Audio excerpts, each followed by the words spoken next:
our, thanks a lot, Kevin. We're going to turn to our job summit now with our panelist, economist David Malpass. He's the president of Encima Global, and he's also a columnist for Forbes.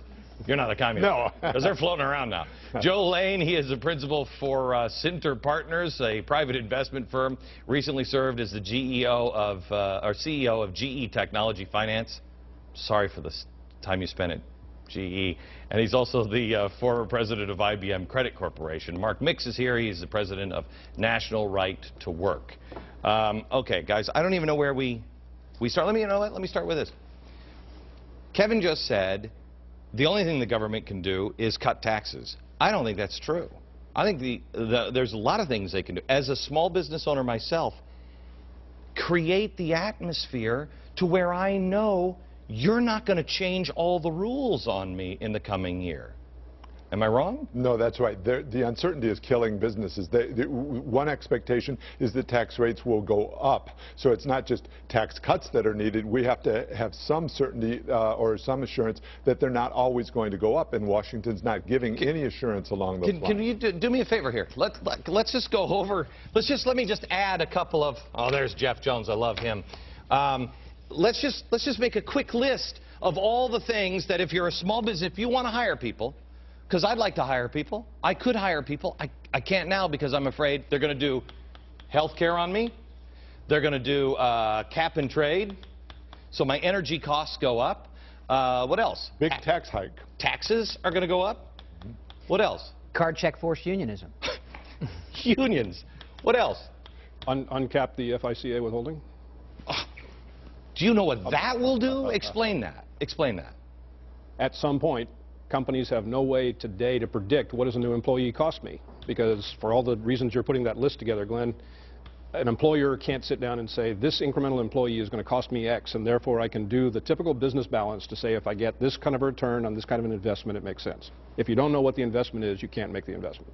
Okay, there's 5 things right now they could do. Anything else?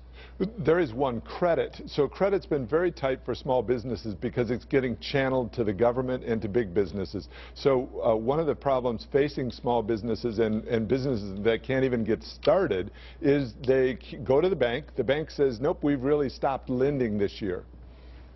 It is, you don't even have, I mean, you do have to cut taxes, but if you froze everything, if you just said, we're not going to, you know, I keep thinking that we need the Hippocratic oath for politicians.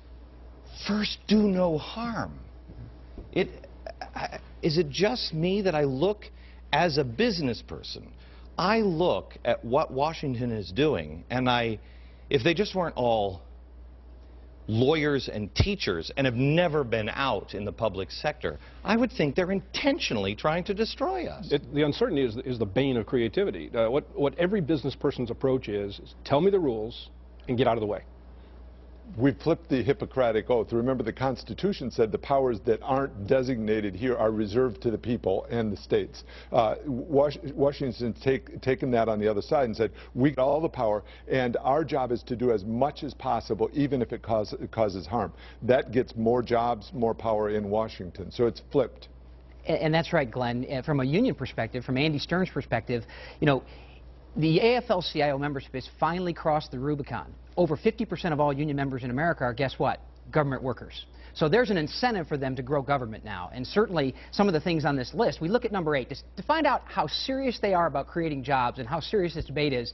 Number 8 on that list says, in order to create jobs, we've got to strip workers of their right to vote by secret ballot as to whether or not they're going to be in a union. Then we've got to allow the government to implement private sector contracts by government decree after 90 days of negotiation. How does that create a single job? This is SEIU's. Who's up on this whole 9-point plan? You are? Yeah, okay. sure. So let's just go over this. This is what they actually said. You know what? We got a plan, 9-point plan, create jobs. Let's go over this one by one. Increasing unemployment, that just is the condition that we're under, right? They want to extend the unemployment benefits. Oh, okay, benefits. Yeah, right. Well, that's not a good... That's not an incentive to create jobs. That sounds jobs. like a compassionate thing, but sometimes compassion is not a good thing. Can you Do you understand what I mean? Well, Joe and I talked about this, and the idea that you know, they're going to extend unemployment benefits. There's a lot of trouble out there, and we want to be receptive and sensitive to that. But the idea of borrowing more money, where does that money come from? It comes from small business people at the state that are paying that or that unemployment insurance compensation, and it just raises the cost on small businesses. The general perception of the public is this is government largesse. They're being nice to us, and somehow the money finds its way out of some magic coffers in Washington. And the people who don't understand that an extension of the unemployment benefits means they go back to those former employers and say, need some more. That's where it comes from. There's more. The longer you're out of a job, your skills go down. And so as you extend the unemployment benefits, what the data is showing is that people are going longer and longer without a job. They get stagnant in terms of their skills. Well, then that's when we can probably create some new teaching opportunities to retrain people. So we've created new jobs. Using TARP funds to increase credit for small business, this is just insane. Glenn, you know, that money was supposedly to save us from the brink of the abyss, and now somehow they're going to use it for this grandiose program. It's just spending and more debt, and doesn't make any sense. It's a shell game. Giving taxpayer money to states and local governments. I'm so tired of this. I mean, look, if I live in a responsible state, if I live in Texas, how dare you ask me to pay for the if I believed that California is the place. California doesn't have any humidity. I love California. I'd love to live out in the sunshine and everything else, but I can't live and do a business out there because they're out of control. Why should I, if I'm living in Texas with the humidity and the bugs about the size of a golf bag, how come I have to go and pay for their lifestyle? It's not right.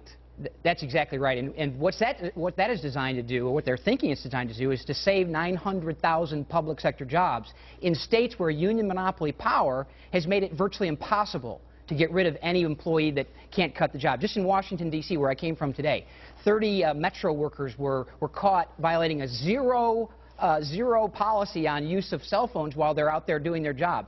The union negotiated some benefits, got it back. I mean, Vallejo, California filed bankruptcy. What they said was they couldn't change the contract which they negotiated with the public employees unions, and so therefore they had no other choice to file Chapter 9 bankruptcy. Detroit public school system.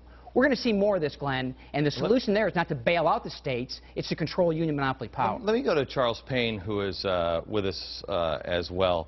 Charles, are you there? Yes, I am. Charles, let me ask you this question.